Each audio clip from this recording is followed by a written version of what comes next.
September 1944. Arracourt, eastern France. Panzer Ace Hauptmann Ernst Barkmann commands his Panther tank, a steel fortress whose frontal armor is considered virtually impenetrable by any known American weapon. To Barkmann and his crew, American Sherman tanks aren't a threat. They're a joke, nicknamed the Ronson or the Sitting Duck. Their technical superiority was so overwhelming that the coming battle seemed like a simple one-sided shooting gallery. But at Arracourt, on that foggy morning, the laughter died instantly. As Barkmann gave the order to fire, an unexpected flash tore through the mist, and an infernal crack made his world explode. His Panther had been pierced, punched straight through. Dragging himself from the flaming wreckage, only one thought dominated his terror. What in God's name was that shell? To understand what happened at Arracourt, you must first understand the crisis American armor faced in 1944. The German Panther tank, introduced in 1943, was a revolutionary design. Its sloped frontal armor wasn't just thick, it was angled to deflect incoming rounds. Combined with a powerful, long-barreled 75mm gun, it could kill American tanks from distances where American guns couldn't effectively return fire. By the summer of 1944, American tank crews had a bitter nickname for the M4 Sherman. They called it the Ronson Lighter, after the cigarette lighter company's advertising slogan, "Lights first time, every time." It was gallows humor born from a terrible reality. Standard 75mm Sherman tanks were death traps against German heavy armor. The 75mm M3 gun, firing standard M61 armor-piercing rounds, could only penetrate about 60mm of armor at 1,000 yards. Against a Panther's frontal armor, that was useless. Crews had to maneuver to get side shots, exposing themselves to devastating return fire. The loss ratio was brutal. For every Panther destroyed, the Americans were losing 4 or 5 Shermans. General Dwight Eisenhower was furious. He wrote to the War Department demanding better anti-armor capabilities. The standard response had been to field the newer 76mm gun on upgraded Shermans. The M1A1 76mm gun was better, but not enough. Firing standard M62 armor-piercing rounds at 792 meters per second muzzle velocity, it could penetrate about 88mm at 1,000 yards. Better than the 75mm, but still insufficient against a Panther's frontal armor at combat ranges. American tank crews were fighting a losing battle of physics. The Germans had better armor, better guns, better angles. Tactically, this meant American armor had to rely on numbers and maneuver. Swarm tactics, sacrificing tanks to get flanking shots. It was effective, in the sense that America could replace losses faster than Germany. But it was a brutal equation written in the blood of tank crews. Every engagement was a calculated risk where American tankers knew they were outgunned. The psychological toll was immense. While tank crews were dying in France, a different kind of battle was being fought, in American laboratories and testing facilities. The answer to the Panther problem wasn't a bigger gun or thicker armor, it was chemistry. Specifically, it was tungsten carbide. Tungsten is one of the hardest metals known, with a melting point of 3,422 degrees Celsius. When alloyed into tungsten carbide, it becomes even harder, approaching the hardness of diamond. American metallurgists had been experimenting with tungsten-cored armor-piercing ammunition since 1943. The concept was elegant in its simplicity. Instead of a solid steel penetrator, create a sub-caliber tungsten carbide core, wrap it in a light metal jacket, and fire it at extremely high velocity. The tungsten core, being much denser and harder than steel, could punch through armor that would stop conventional rounds. The result was the M93 high-velocity armor-piercing HVAP round for the 76mm gun. The design was ingenious.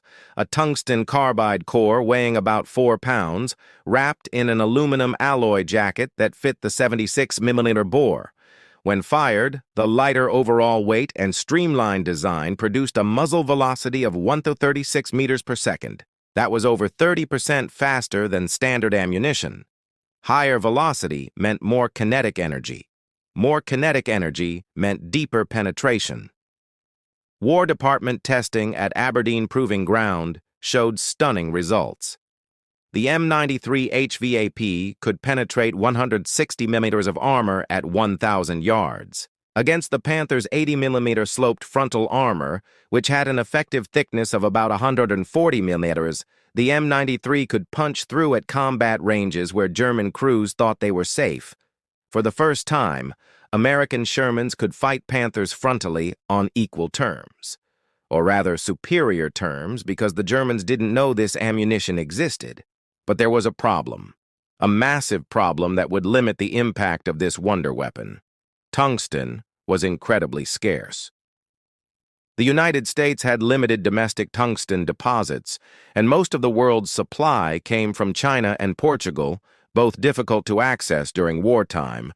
Tungsten was also critical for machine tools, cutting equipment, and other industrial applications. The War Department faced an impossible choice about resource allocation.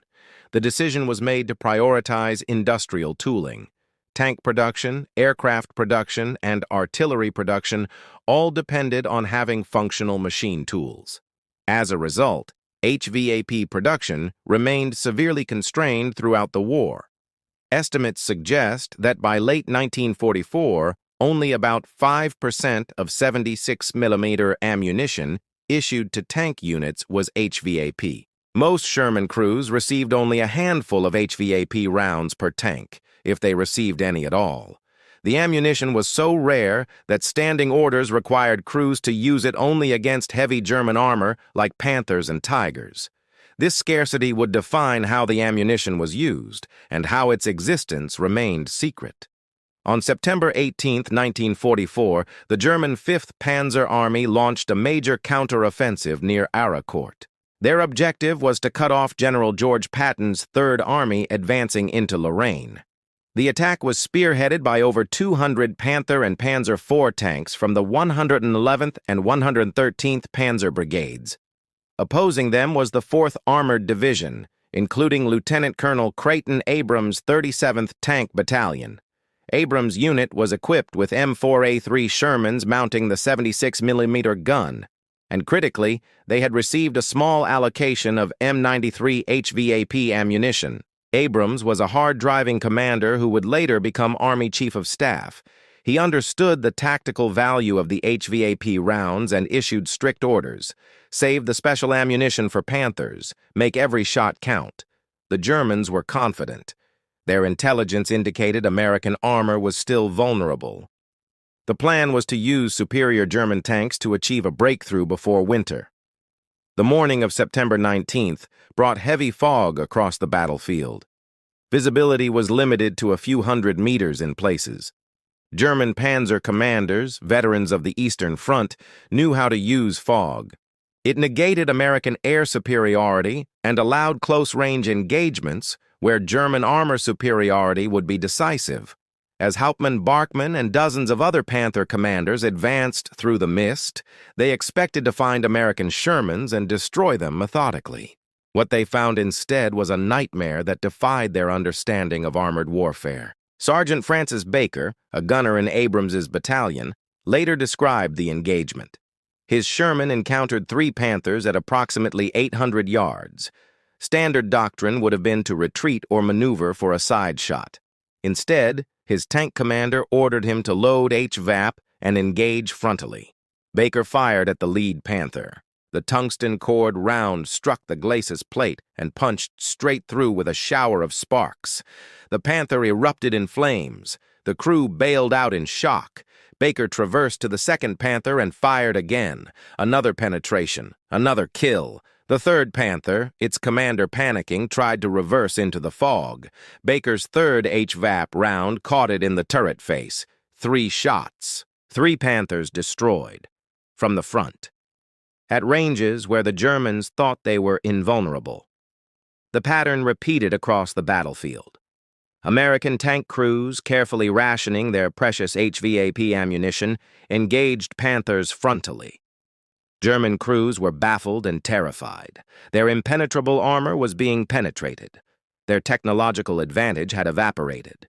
Radio intercepts later revealed German commanders reporting in confusion, enemy tanks firing unknown ammunition type.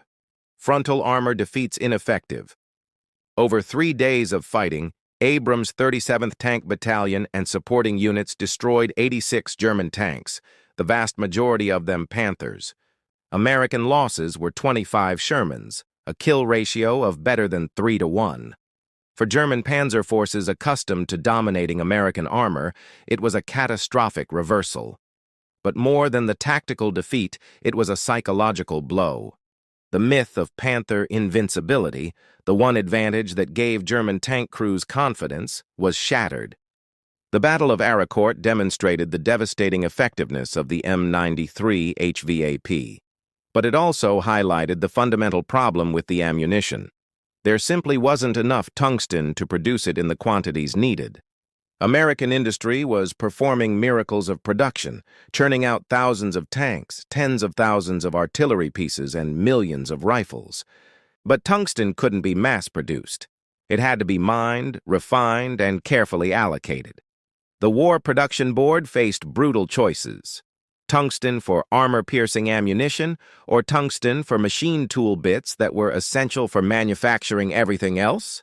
Tungsten for HVAP rounds, or tungsten for cutting tools needed to machine tank engines? The decision was made to prioritize industrial tooling. Tank production, aircraft production, and artillery production all depended on having functional machine tools. As a result, HVAP production remained severely constrained throughout the war. Even at peak production in early 1945, M93 HVAP represented less than 10% of total 76mm armor-piercing ammunition manufactured. Most Sherman crews never received more than a handful of rounds. Some units received none at all, creating inequalities where some battalions could engage Panthers effectively, while others remained vulnerable. German intelligence eventually captured some HVAP rounds and analyzed them. What they found was both impressive and deeply troubling. The tungsten carbide core was a material they couldn't easily replicate. Germany's own tungsten supplies were critically limited and already allocated to U-boat construction and machine tools. Developing and producing a comparable round would require resources Germany didn't have. This was the industrial equation that defined the war. America could develop advanced weapons like HVAP, even when constrained by material shortages. Germany, by 1944, was operating at the edge of its industrial capacity. Every resource allocation was a zero-sum game. Tungsten for ammunition meant no tungsten for something else equally critical. The mathematics of industrial war were brutal and unforgiving. For American tank crews who did receive HVAP ammunition, the psychological impact was profound. They were no longer helpless against Panthers. They could fight back, engage frontally, and take calculated risks. The weapon didn't just penetrate armor. It penetrated the paralyzing fear that had gripped Sherman crews throughout the summer of 1944. One tank commander wrote home, "We finally have ammunition that works. The Panthers can be killed. We're not just targets anymore." In the weeks following Arracourt, German high command struggled to understand what had happened. Field reports described American tanks penetrating Panther armor from the front at medium ranges. This should have been impossible with known American ammunition. Initial theories ranged from new gun types to some kind of explosive-shaped charge round. The truth, when captured, HVAP ammunition was finally analyzed, was worse than they'd imagined. German engineers quickly recognized the tungsten carbide core design. It was similar in concept to their own Panzer Granate 40 tungsten-cored ammunition, which they had developed earlier in the war. But the Germans had abandoned widespread use of tungsten ammunition in 1943 due to critical shortages of the material. Now the Americans were fielding it, apparently in sufficient quantities to change battlefield outcomes. The realization was devastating from a strategic perspective. If America could produce tungsten ammunition despite global shortages, it demonstrated an industrial capacity and resource access Germany couldn't match. The Battle of Arracourt wasn't just a tactical defeat. It was evidence that the industrial war, the war of resources and production was irreversibly lost. German Panzer doctrine had been built on the assumption of qualitative superiority. Better tanks with better armor and better guns could compensate for numerical inferiority. But if American tanks could now penetrate German armor at combat ranges, that qualitative advantage evaporated. The psychological impact on German tank crews was profound. Reports from late 1944 describe increasing reluctance to engage American armor, even among veteran crews who had previously been confident in their Panthers and Tigers. The fear wasn't just about being destroyed. It was about being destroyed unexpectedly, from angles and ranges where they thought they were safe. German tankers began reporting a phenomenon called Panther paralysis, a hesitancy to advance aggressively because any American tank might be carrying the devastating ammunition that could kill them frontally. This erosion of confidence had tactical consequences that rippled across the entire Western Front. The M93 HVAP's story didn't end with World War II. When North Korean forces invaded South Korea in June 1950, they were equipped with Soviet T-34-85 medium tanks. The T-34-85 had 90 millimeters of frontal armor, sloped at 60 degrees. Against the initial American response force, equipped with M24 Chaffee light tanks, the T-34s were devastatingly effective. American commanders urgently requested heavier tanks and better anti-armor weapons. M26 Pershing and M46 Patton tanks were rushed to Korea. But more importantly, stockpiles of M93 HVAP ammunition left over from World War II were shipped to the peninsula. The tungsten-cored rounds that had killed Panthers now faced a new generation of Soviet armor. Combat reports from Korea demonstrated that high-velocity armor piercing remained devastatingly effective. The 90mm gun on the M26 Pershing, firing HVAP ammunition, could penetrate a T-34-85's frontal armor at ranges exceeding 2,000 yards. This gave American armor a decisive advantage in the tank battles of 1950-51. The ammunition that had been developed to fight Panthers was now killing T-34s with the same brutal efficiency.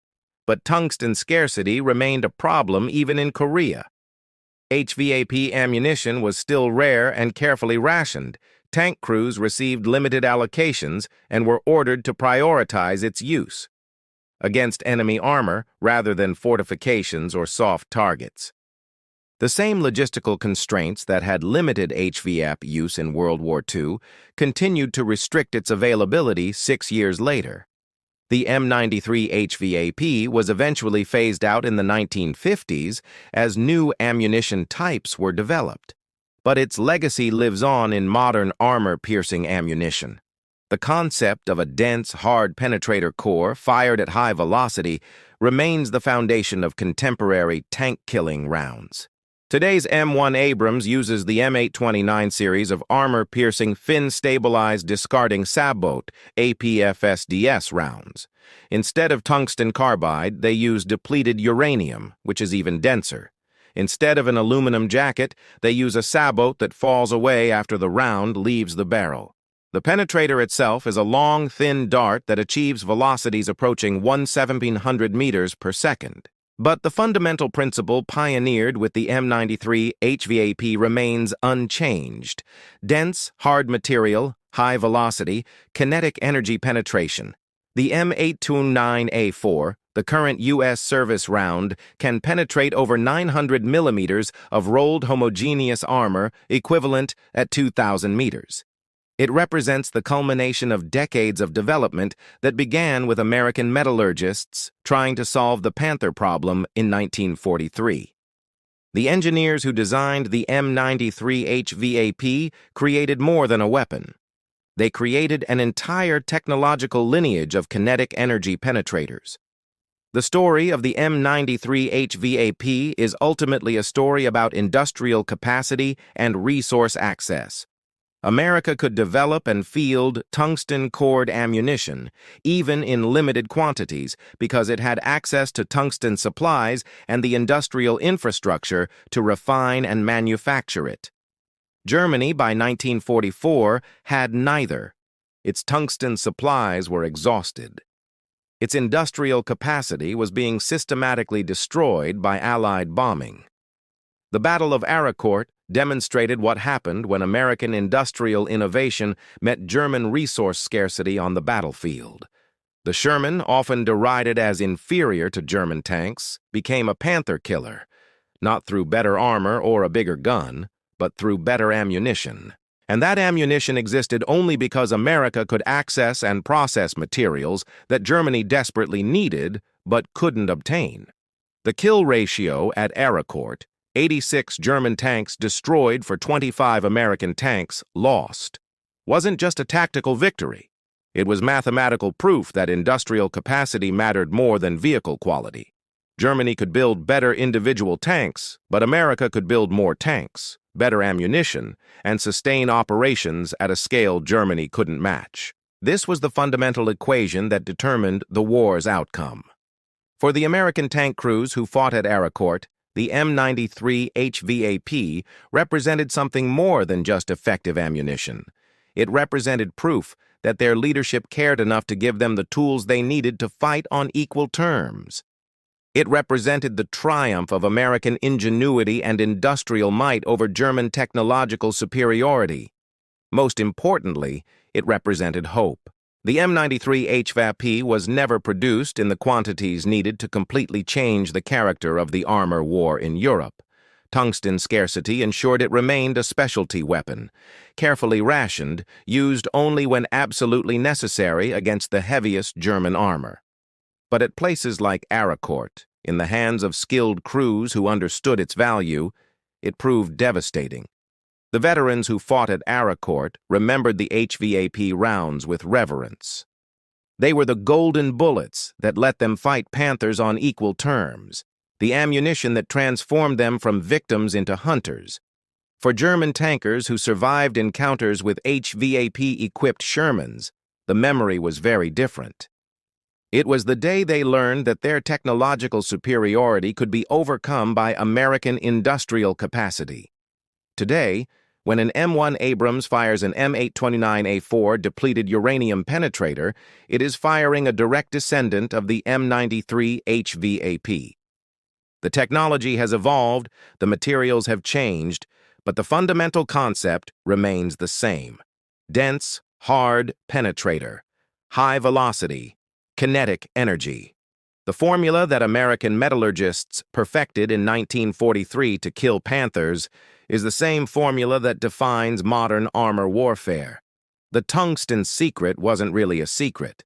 It was a demonstration of what happens when industrial might meets battlefield necessity, when American innovation confronts resource scarcity, when the arsenal of democracy focuses its full attention on solving a problem. The M93 HVAP gave Sherman tanks teeth sharp enough to bite through Panther armor, and in doing so, it changed the outcome of battles, saved American lives, and helped write the final chapters of the Third Reich's defeat.